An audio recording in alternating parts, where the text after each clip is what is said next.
Aujourd'hui, on va réaliser des exercices en relation avec le chapitre le sang et le système circulatoire. Ici, présent avec nous, Abslam Bonjour. et Mohamed. Bonjour, madame. Donc, sans tarder, on va directement passer aux exercices et on va commencer par le premier exercice qui peut nous lire l'énoncé. Oui, Mohamed. L'exercice 1. Dans un récipient contenant du sang, on fait passer des quantités variables de dioxygène. On analyse le teneur en hémoglobine combiné au dioxygène dans le sang. Les résultats sont résumés dans le graphique suivant. Voilà. Donc, le graphique, il représente l'hémoglobine combinée au dioxygène par rapport à la quantité totale de dioxygène dans le sang. Donc, à partir du graphique, qu'est-ce que vous pouvez constater? Qu'est-ce qu'on voit? Avant de passer aux questions, qu'est-ce que vous pouvez constater? Oui, toujours Mohamed. Maintenant, on peut constater que la quantité totale de dioxygène de le sang varie selon l'hémoglobine combinée. Voilà, voilà. Donc, on va passer aux questions. La première question, donner un titre au graphique. La deuxième question, décrire l'évolution du pourcentage d'hémoglobine combinée au dioxygène, à O2, en fonction de la quantité du dioxygène dans le sang. Et pour la troisième question, indiquer comment le sang prend en charge et libère le dioxygène dans l'organisme. D'accord? Donc, pour la première question, donner un titre au graphique. On va revenir au graphique.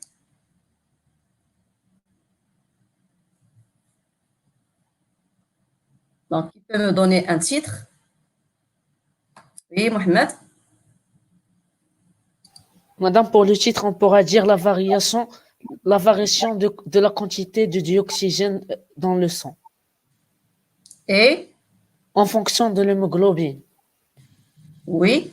En fonction du pourcentage de l'hémoglobine combinée au dioxygène. Au dioxygène dans le sang, oui. Donc, la quantité de dioxygène combinée à l'hémoglobine dans le sang. Donc, qu'est-ce que vous pouvez constater?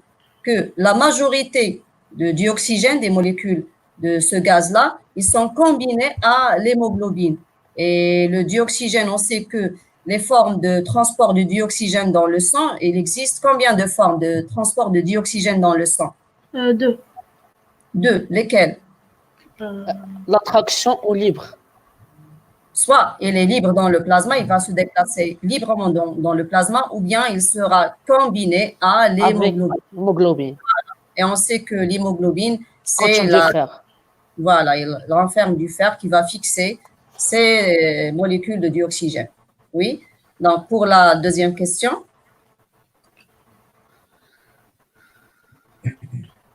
Décrire l'évolution du pourcentage d'hémoglobine combinée au dioxygène en fonction de la quantité du dioxygène dans le sang. Décrire l'évolution du pourcentage d'hémoglobine combinée à O2 en fonction de la quantité du dioxygène dans le sang. À partir toujours du graphique. On va décrire.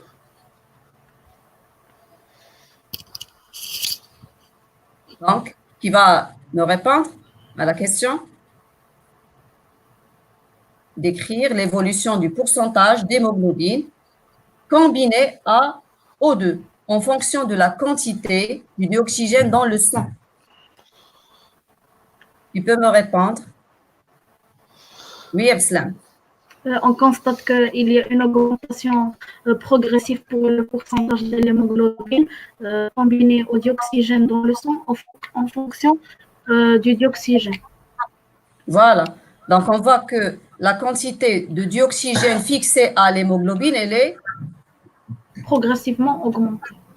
Il augmente d'une façon qui est progressive. Et ça dépend de sa quantité dans le sang. Plus qu'il y a oui, par millilitre. Plus qu'il y a du dioxygène dans le sang, plus qu'on voit que ce dioxygène, elle est toujours combiné à l'hémoglobine. Parce qu'on sait que les formes de fixation de dioxygène dans le sang, ça existe deux formes. Soit le dioxygène, elle est il va Fixe. être transporté d'une façon libre dans le plasma et la majorité de ce dioxygène, elle sera combinée à l'hémoglobine. D'accord? À peu près 98%. Et juste 2% qui sera transporté libre dans le plasma. D'accord? Est-ce que c'est clair? Oui. On peut Oui. passer à la troisième question. Donc voilà la troisième question. Indiquez comment le sang prend en charge et libère le dioxygène dans l'organisme. Donc on vient de le dire. Oui, Mohamed. Madame, donc on a deux formes. Il peut être soit fixé sur l'hémoglobine ou il peut être libre dans le plasma. Voilà. Et pour le dioxygène, comment il va être fixé sur l'hémoglobine grâce, Madame, au fer qui contient l'hémoglobine. voilà, les atomes de fer qui se trouvent dans l'hémoglobine. Oui. Et pour la quatrième question, déduire comment varie l'apport en dioxygène aux cellules lors d'un exercice, lors d'un effort musculaire. Déduire comment varie l'apport en dioxygène aux cellules lors d'un exercice, lors d'un effort musculaire. Oui, Mohamed? Madame, on va remarquer une augmentation de l'apport de l'oxygène, car lorsque le corps exerce un effort, il doit avoir de l'énergie et l'énergie provient du dioxygène inspiré. Voilà, du dioxygène qui va oxyder les nutriments pour produire de l'énergie. Et cette énergie-là, elle est indispensable pour l'activité cellulaire. Et là, on va parler de l'activité physique. Donc, pour faire une activité physique, qu'est-ce qu'il nous faut? Il nous faut de l'énergie. Et l'énergie, il provient de l'oxydation des substances organiques, c'est-à-dire des nutriments tels que le glucose. C'est ça. Donc, c'est pour cette raison que la quantité de dioxygène lors d'un effort musculaire, il va augmenter dans la cellule, bien sûr. D'accord? Oui, madame. Les réponses. La première question, l'évolution du pourcentage d'oxyhémoglobine, et lorsqu'on parle d'oxyhémoglobine, c'est-à-dire le HbO2, c'est-à-dire l'hémoglobine combinée avec le dioxygène, il augmente en fonction de la teneur en dioxygène dans le sang. Pour la question 2, lorsque la teneur en dioxygène augmente au niveau du sang, le pourcentage du composé oxyhémoglobine, c'est-à-dire le HbO2, augmente aussi. Et la majorité du dioxygène, elle est transportée dans le sang et sous forme combinée à l'hémoglobine, à peu près 98%, et juste 2% libre dans le plasma. Pour la troisième question, le sang transporte le dioxygène selon deux formes, soit 2% libre dans le plasma ou bien 98% sous forme combinée à l'hémoglobine, le HbO2. Une fois arrivé au niveau des cellules, les deux formes de dioxygène passent à travers, bien sûr, la lymphe interstitielle, ce liquide où baignent nos cellules, qui joue, bien sûr, l'intermédiaire entre le sang et les cellules, ou bien entre le milieu intérieur, le sang et la lymphe, et les cellules. Et pour la quatrième question, lors d'une activité physique, on aura besoin de plus d'énergie. Et c'est pour cette raison que la quantité de dioxygène utilisée par les cellules va augmenter aussi, car c'est un élément indispensable pour l'oxydation des nutriments dans le but de fabriquer de l'énergie par nos cellules, bien sûr. Donc, on va passer à l'exercice numéro 2, qui va nous lire l'énoncé. Oui, Arslan. Les figures A et B représentent un appareil circulatoire où on a représenté la circulation du sang que dans le cœur et dans trois organes, un poumon et deux muscles. Figure A, figure B. Voilà, donc voilà, on a la figure A. Donc on a le cœur, l'un des poumons. Là, il y a des vaisseaux sanguins colorés en rouge et des vaisseaux sanguins colorés en bleu. Et là, on a les deux muscles. Pour la figure B, toujours le cœur, l'un des poumons, les vaisseaux sanguins colorés en rouge, les deux muscles, et là, on a les vaisseaux sanguins en bleu. D'accord? On va passer aux questions. Première question, indiquez les erreurs commises dans chacune de ces figures et réalisez les schémas corrects. On va revenir aux figures. Voilà la première figure, c'est-à-dire la figure A. Et voilà la figure B. Est-ce que vous pouvez voir ici les erreurs?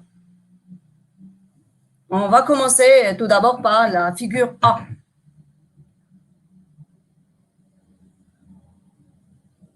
Donc là, on a le cœur, poumon.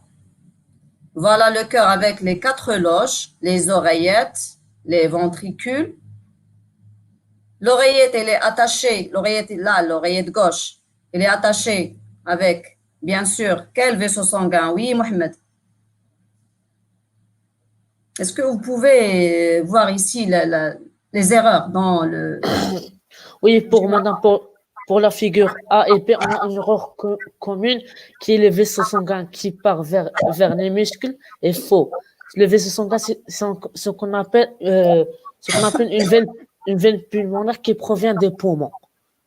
Voilà. Donc, par exemple, là, on a les poumons, l'un des poumons, et on a ce vaisseau sanguin-là. Donc là, on a veine pulmonaire qui est attachée à l'un des poumons, d'accord? Les veines pulmonaires. Donc le vaisseau sanguin qui relie les poumons avec le vaisseau sanguin, pardon, qui relie les poumons avec l'oreillette gauche, ce sont les veines pulmonaires, d'accord? Et pour qu'est-ce que vous pouvez voir ici? Ce vaisseau sanguin-là, c'est quel vaisseau sanguin? C'est l'artère aorte. Donc, l'artère aorte, Il se dirige vers les muscles. voilà, il part du ventricule gauche, Droit. Gauche, oui. gauche directement vers les muscles. Donc, la première erreur, c'est celle-là. Donc là, on doit inverser les deux vaisseaux sanguins. Là, quel vaisseau sanguin? Où je pose le curseur, c'est quel vaisseau sanguin? Celui-là. Oui? C'est une veine pulmonaire. Veine pulmonaire. Voilà. Et pour le deuxième, c'est l'artère aorte. Donc là, on doit relier la veine pulmonaire avec les poumons et l'artère aorte avec les muscles. Et là, est-ce que vous pouvez voir la deuxième erreur ici? Oui, Epsilon. On voit que les deux reins sont attachés. Les deux muscles plutôt ici. Les deux muscles sont attachés et c'est faux. Et c'est faux. Oui. Pourquoi? Ils doivent être séparés parallèlement. Parallèlement, voilà, parallèlement, comme le schéma, le deuxième schéma ici, la figure B, comme ça. D'accord? Et si on parle maintenant de la figure B, est-ce qu'il y a une erreur?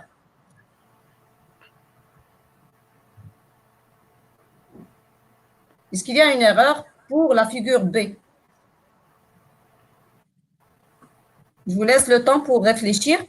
Est-ce qu'il y a une erreur ici?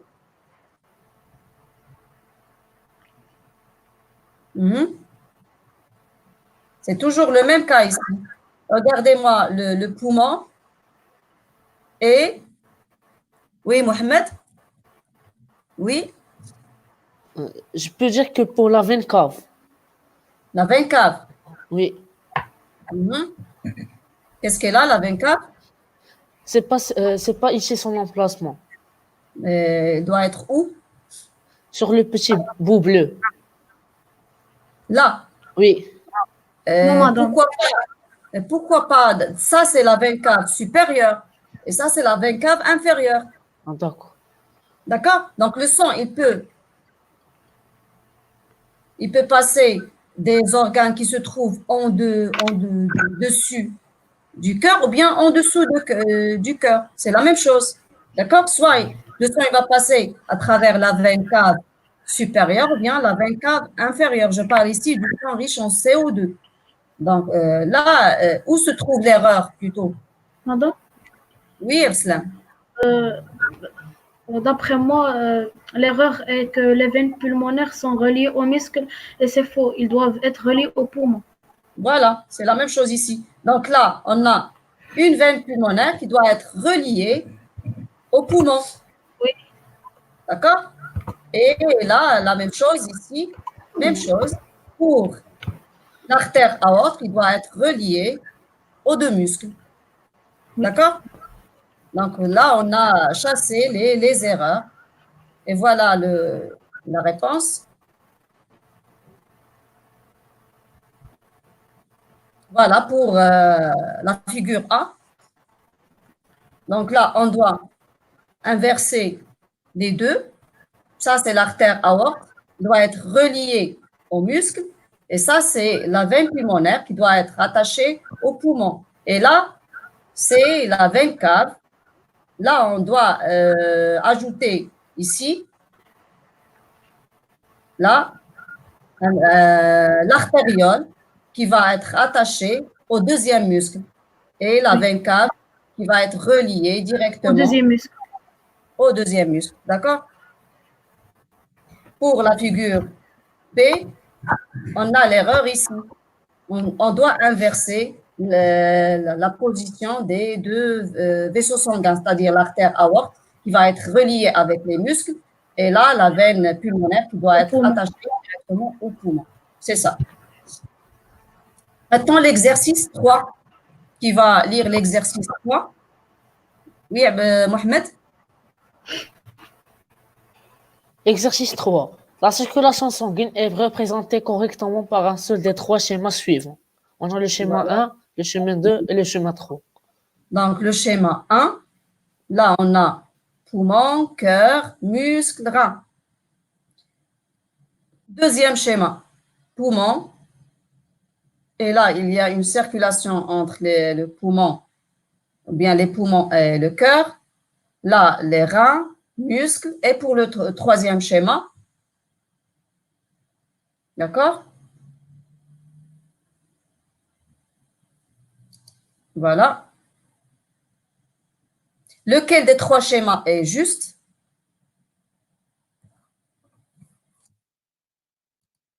Oui, Mohamed. Madame, d'après moi, c'est le schéma 2. C'est le schéma 2. Pourquoi? Madame, on sait que le corps est une double pompe. Il ramène le sang et il l'envoie vers les poumons. Voilà. Donc, il doit être un lien entre les muscles et les reins avec le cœur et avec les poumons.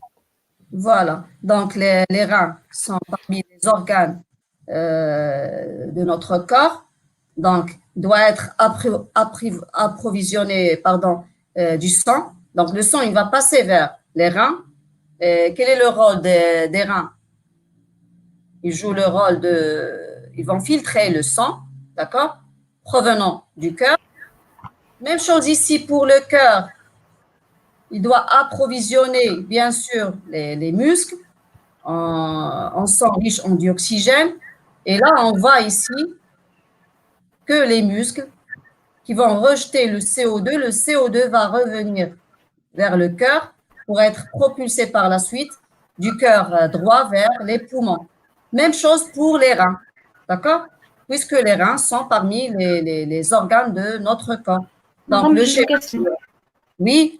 Est-ce que les reins filtrent les aliments lipidiques?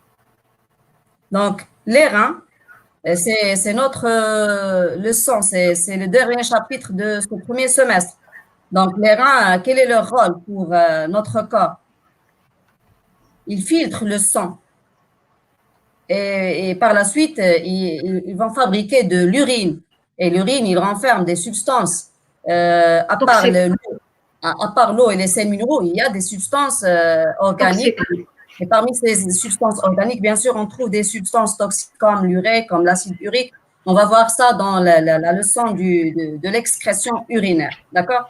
Et on va parler de ça en détail. Donc, on va passer directement à l'exercice 4. D'accord? Des schémas A et B. Donc, qui peut nous lire l'exercice 4? Oui, Mohamed? Exercice 4. Les schémas A, B, C du diu comme ci-dessous représentent les trois phases du cycle cardiaque. Révolution cardiaque. Donc, on parle du cycle cardiaque ou bien la révolution cardiaque. Et ce cycle cardiaque, il permet bien sûr la circulation du sang Et là, on va parler de deux types de circulation, la circulation générale, ou bien la grande circulation, et la circulation pulmonaire, ou bien la petite circulation. Et ce cycle cardiaque elle est indispensable pour propulser le sang vers tous les organes de notre corps. Là, on a trois schémas, schéma A, B et C. Et là, on doit trouver les trois phases du cycle cardiaque. Donc, on va passer directement aux questions. Classer ces schémas selon l'ordre chronologique et déterminer chaque étape du cycle cardiaque. Deuxième question, décrire brièvement les mouvements du sang au cours de chaque phase et préciser à chaque fois l'état contracté ou bien relâché des oreillettes et des ventricules. D'accord? Donc,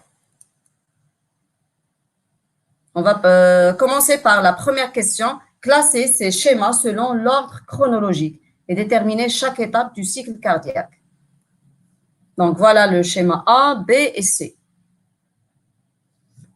Donc là, le schéma A, les oreillettes, les ventricules. Là, on voit le sang ici représenter le sang riche en CO2 en bleu et le sang riche en dioxygène en rouge. D'accord? Là, on a une autre phase. Le sang, il va passer des oreillettes aux ventricules.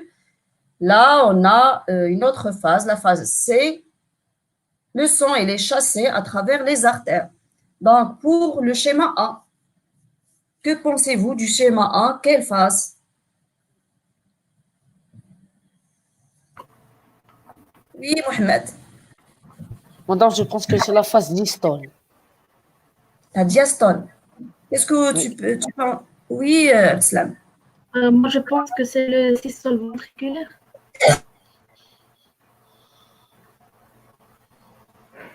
Oui. D'après moi, je pense que la figure A représente le systole ventriculaire. Et Mohamed? Ah, c'est le diastole. C'est la... Oui. Et c'est Mohamed qui a raison. Pourquoi? Pourquoi tu as dit diastole? Madame, parce qu'on voit le sang qui entre par les... On voit le sang qui entre vers les oreillettes gauche et droite. Voilà. Donc, le sang, des organes, il va entrer dans le cœur. Bien sûr, il va entrer à travers quel type de vaisseau sanguin?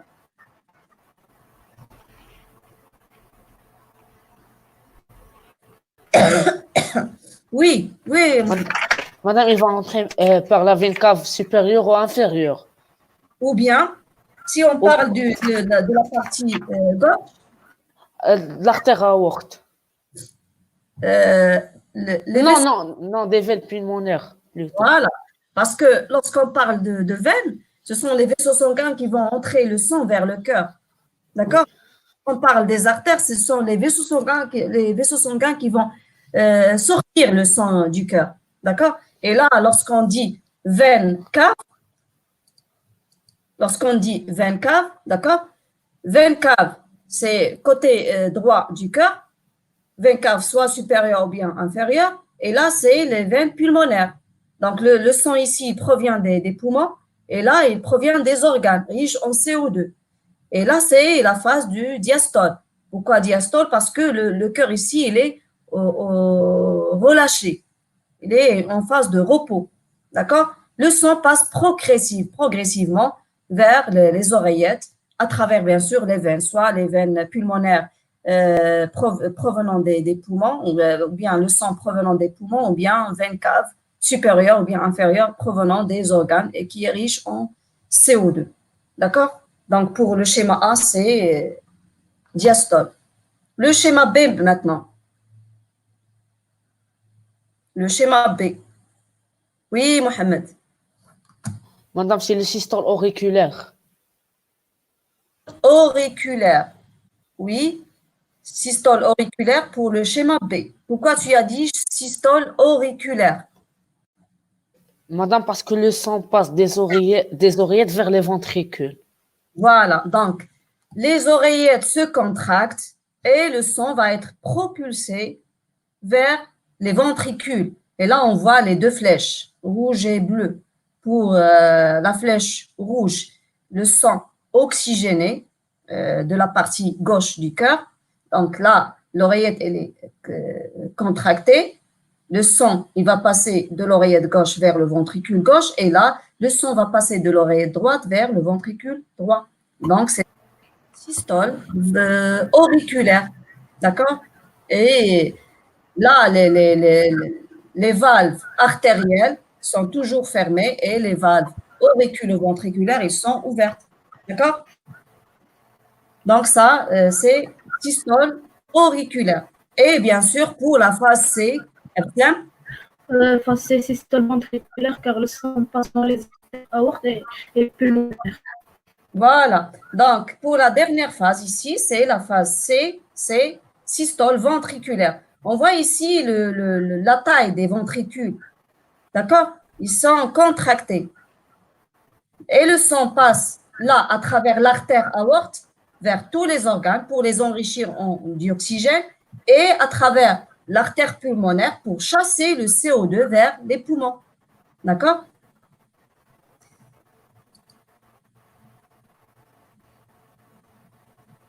Donc, voilà la première question, systole auriculaire. Par la suite, il y a la systole ventriculaire. On doit classer ces schémas d'un ordre chronologique et diastole. Maintenant, pour la question 2. Donc, tout ce qu'on a dit, on doit le décrire brièvement. Pendant la systole auriculaire, qui dure 0,1 seconde, et là, les valves auriculo-ventriculaires, c'est-à-dire les petites portes qui se trouvent entre les oreillettes et les ventricules s'ouvrent, et le sang des oreillettes vers les ventricules. Et ça dure 0,1 seconde et on entend le premier son du cœur, le premier son, le son tourne. D'accord? Pour la deuxième phase, la phase qui suit la systole auriculaire, c'est ventriculaire. Et ça dure 0,3 secondes. Et là, il y a la fermeture des oreilles, des valves auriculo-ventriculaires. Et en revanche, il y a l'ouverture progressive des valves artérielles qui se trouvent à la base des artères, comme on peut les voir ici. Et le sang passe à travers l'artère aorte vers les cellules pour les enrichir en O2 et à travers l'artère pulmonaire pour chasser, bien sûr, le CO2 vers les poumons. Et pour la dernière phase ici, c'est la diastole qui va durer 0,4 secondes. Et là, le cœur, il est au repos, il se relâche. D'accord? Et le sang passe progressivement à travers les veines caves côté droit du cœur et veines pulmonaires côté gauche du cœur. Et il va passer directement vers les oreillettes. D'accord? Et voilà une animation des 3 phases. Voilà la diastole. D'accord? Donc, voilà le son qui va passer progressivement vers les oreillettes. Voilà la systole. Pardon.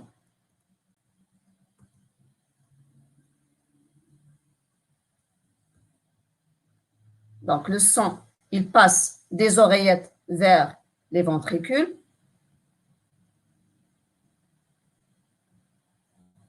Et la systole ventriculaire. D'accord? Et voilà le cycle cardiaque ou bien la révolution cardiaque. Et cette révolution cardiaque ou bien ce cycle cardiaque, il va favoriser la circulation sanguine dans le corps à travers, bien sûr, 2 types de circulation. Quel type de circulation je parle ici? De quel type? Quels sont ces 2 types de circulation sanguine que le cycle cardiaque favorise dans notre corps? Oui, Mohamed? Madame, on a la circulation générale et la circulation pulmonaire. Voilà, lorsque je parle de la circulation générale, il passe à partir du ventricule gauche vers tous les organes pour les enrichir en dioxygène et ramener par la suite le CO2 vers le cœur droit. Et la circulation pulmonaire qui débute du ventricule droit vers les poumons et revenir par la suite avec un sang oxygéné vers l'oreillette gauche. D'accord? Maintenant, on va passer au 5e exercice qui va nous lire l'énoncé. Oui, oui, Abslam. Le document 1 représente la vitesse de circulation du sang dans différentes catégories de vaisseaux sanguins, différents vaisseaux du lit vasculaire, vitesse de l'écoulement sanguin centimètres par seconde, aorte, artère, artériole, capillaire, vénule, veine, veine cave. C'est bien. Donc, quelles sont les différentes catégories de vaisseaux sanguins? Lorsque je dis vaisseau sanguin, combien on a de types de vaisseaux sanguins? Avant de commencer les questions, lorsque je dis vaisseau sanguin, quelles sont les catégories? Oui, Mohamed. Madame, on a les artères et les veines. Et les capillaires sanguins. Les capillaires sanguins. Donc, lequel parmi ces 3 catégories, lequel de ces vaisseaux sanguins qui est le plus grand, le plus volumineux? Oui, Mohamed? Non, je pense que c'est l'artère. Oui, ce sont les artères, bien sûr. Ils sont rigides, de grande taille, de grand diamètre. Et par la suite, qu'est-ce qu'on trouve? Oui, Abslam. Les veines. Les veines. Et par la suite, on trouve, oui, Mohamed? Les capillaires sanguins. Les capillaires sanguins. Donc, ce sont des vaisseaux sanguins de petite taille. Et où on trouve ces vaisseaux sanguins, ces capillaires sanguins? Oui, Mohamed. On est en contact avec les muscles. Ou bien, en général, en contact avec les organes. Les organes ou bien les cellules, vu leur petite taille. Et ces vaisseaux sanguins sont bien sûr adaptés à la petite taille des cellules. Oui, on va commencer les questions. Voilà un autre schéma. Ces catégories de vaisseaux sanguins, artères, veines et capillaires. Et les capillaires, ils sont en contact direct avec les cellules. Voilà les questions. Déterminer comment varie le diamètre des vaisseaux sanguins de l'aorte vers les capillaires sanguins, des capillaires sanguins vers la veine cave.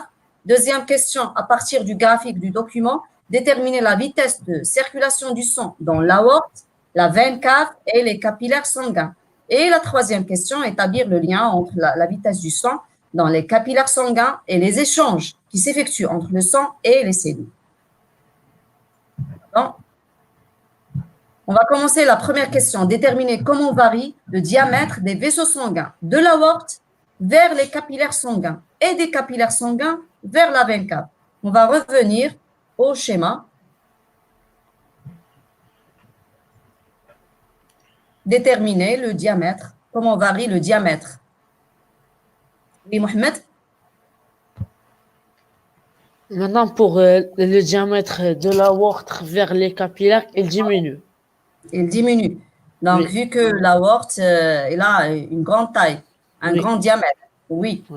Et lorsqu'on compare par la suite capillaire avec veine, on a une augmentation. Voilà, c'est-à-dire que les veines, ils sont de diamètre plus supérieur, élevé. Oui. Voilà, supérieur. Donc, là, on passe des aortes, d'accord? Comme l'artère aorte, artériole et capillaire. Et après capillaire, qu'est-ce qu'on trouve? Vénule, veine, cave. Je vais vous donner un exemple. Par exemple, lorsque je pars de l'artère aorte, avant d'arriver aux cellules, l'artère aorte, il va se ramifier, il va se diviser en plusieurs artérioles. Et ces artérioles, par la suite, ils vont se ramifier en capillaires sanguins. Et là, les capillaires sanguins vont se trouver au contact direct avec les cellules. Les cellules vont absorber le dioxygène et les nutriments. Ils vont dégager et rejeter les déchets respiratoires. D'accord? Et ces déchets, ils vont être captés par les capillaires. Les capillaires Par la suite, ils vont passer, le sang va passer vers les vénules et des vénules vers, bien sûr, les veines. Et là, les veines, ils vont passer vers le cœur. Par exemple, veine cave, l'oreillette droite.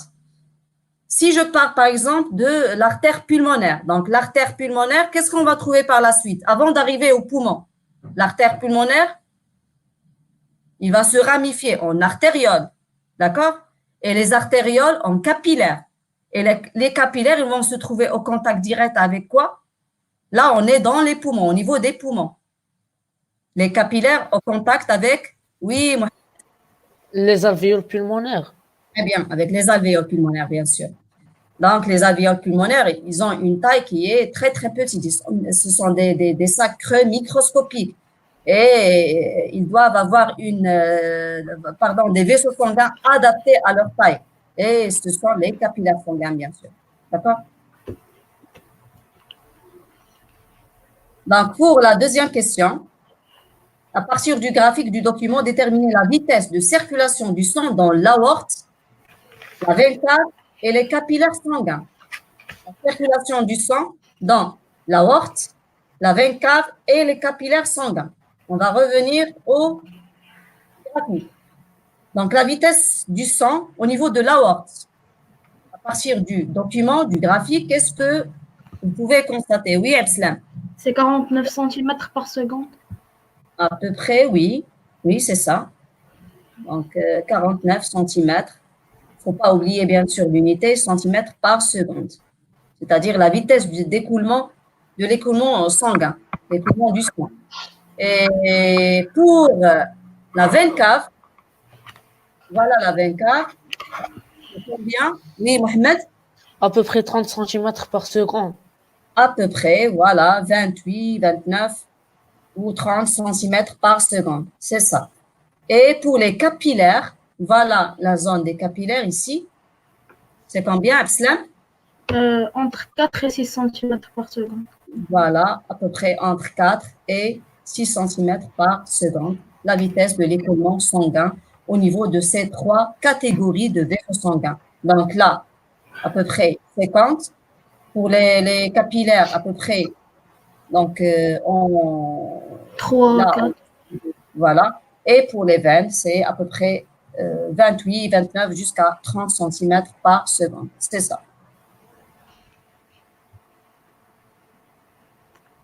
Établir maintenant le lien entre la vitesse du sang dans les capillaires sanguins et les échanges qui s'effectuent entre le sang et les cellules. Quel est le lien entre la vitesse du sang dans les capillaires sanguins? On a vu que la vitesse du sang, elle est très faible au niveau des capillaires, n'est-ce pas? Donc, on va établir un lien entre la vitesse de l'écoulement du sang au niveau des cellules et au contact, bien sûr, avec les capillaires. Qu'est-ce que vous pouvez constater? Est-ce que vous pouvez… Oui? Je crois que si la vitesse du sang dans les capillaires sanguins est énorme, les échanges qui s'effectuent entre le sang et les cellules vont devenir très rapides. Très rapide. Et là, la cellule, est-ce qu'il va s'approvisionner d'une façon, comment dirais-je, par exemple, à 100% approvisionnement en dioxygène, nutriments? Non. Oui. Pourquoi? Parce que ça va passer très, très vite. Si la vitesse de l'écoulement, elle est très élevée. Mais là, on a les capillaires sanguins, la vitesse de l'écoulement au niveau de ces vaisseaux sanguins, elle est très faible. Pourquoi? Oui. Pour favoriser un meilleur échange et approvisionnement en nutriments, en général, en besoins cellulaires. D'accord? On va voir les réponses. Donc, le diamètre des vaisseaux sanguins diminue. L'aorte est un artère, c'est un vaisseau sanguin de grande taille, rigide et d'un grand diamètre. Et les capillaires sont des vaisseaux sanguins très fins et de petite taille. La veine cave est un vaisseau sanguin d'un diamètre plus grand que les capillaires. Il permet le transport du sang riche en CO2 des organes vers l'oreillette droite. Pour la question 2, voilà la réponse. La vitesse du sang au niveau de l'aorte est 50 cm par seconde. La vitesse du sang au niveau de la veine cave est 30 cm par seconde. Et la vitesse du sang au niveau des capillaires sanguins est moins de 10 cm par seconde. C'est ça ce qu'on a trouvé tout à l'heure. Pour la question 3, la vitesse du sang dans les capillaires est très faible afin de favoriser les échanges au niveau des cellules, car ces dernières sont des unités microscopiques et les capillaires sont des vaisseaux sanguins adaptés à la taille, bien sûr, de ces unités microscopiques, c'est-à-dire, je parle ici des cellules. D'accord? Maintenant, on va passer, je pense, ça c'est le dernier exercice, l'exercice 6. Voilà le document qui représente les deux circulations sanguines. Circulation générale. Voilà, on va passer aux questions. Légendez le schéma du document selon les chiffres indiqués.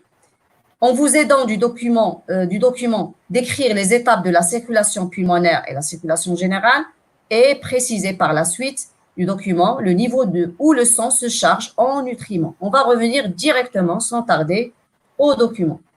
Voilà le document. On va commencer par la flèche en haut. Ça, c'est un… Oui, Mohamed. C'est les poumons. Voilà, l'un des poumons. Et ça? Capillaire sanguin. Capillaire sanguin. Donc, les vaisseaux sanguins qui sont en contact direct avec les alvéoles. Voilà. Là, on voit le sang en rouge qui provient des poumons. Donc, ça, c'est un vaisseau sanguin qui ne doit être que… Oui, Elslam. Veine pulmonaire. Veine pulmonaire, oui, c'est ça. Maintenant, le sang, il va entrer dans le cœur, bien sûr, à travers l'oreillette gauche, ventricule gauche. Il va sortir avec… Oui, Mohamed. L'artère aorte. Ça, c'est l'artère aorte.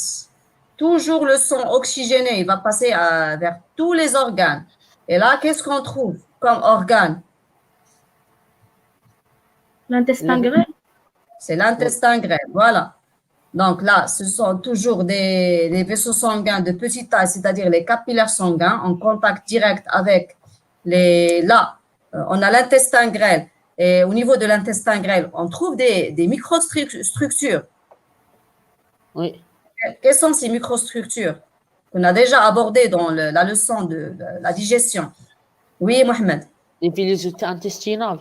Oui, c'est très bien. Les villosités intestinales. Donc là, on a un contact avec les villosités intestinales. Là, c'est l'intestin grêle pour cette flèche-là. Et là, on a un… Muscle. C'est un muscle. Voilà, toujours les capillaires sanguins en contact direct avec les cellules musculaires. Et là, le sang riche en CO2 qui va passer vers… Oui, Elslam. Veine cave. Veine cave, voilà. Voilà la veine cave. Ça, c'est le cœur droit. Et là, je parle ici de l'oreillette droite, ventricule droit. Et là, on a un autre vaisseau sanguin qui n'est que… Oui, Mohamed. Artère pulmonaire. L'artère pulmonaire.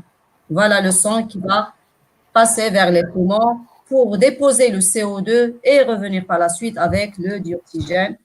Voilà. Et voilà la légende, c'est ça. Donc, poumon, capillaire, veine pulmonaire, capillaire, l'intestin grêle, muscle, veine cave, l'artère pulmonaire. Et maintenant, on va parler de la grande circulation et la petite circulation sanguine. Lorsque je dis petite circulation, oui, Elslam. Petite circulation, c'est la circulation pulmonaire. Donc, il va débuter à partir des poumons. Des poumons. Est-ce que tu es d'accord, Mohamed? Non, à partir des alvéoles pulmonaires. La circulation pulmonaire. Des artères pulmonaires. Non, les alvéoles pulmonaires. Et quel est le rôle de cette circulation pulmonaire? Oui, Mohamed. Maintenant, c'est d'enrichir le sang avec en O2. Et enrichir le sang en dioxygène et… Le passage des nutriments. Non. Le passage des nutriments, il s'effectue où? Au niveau de l'intestin grêle. Ah, madame. Voilà, l'intestin grêle. Oui, Mohamed. L'enrichir en dioxygène et le débarrasser du dioxyde de carbone.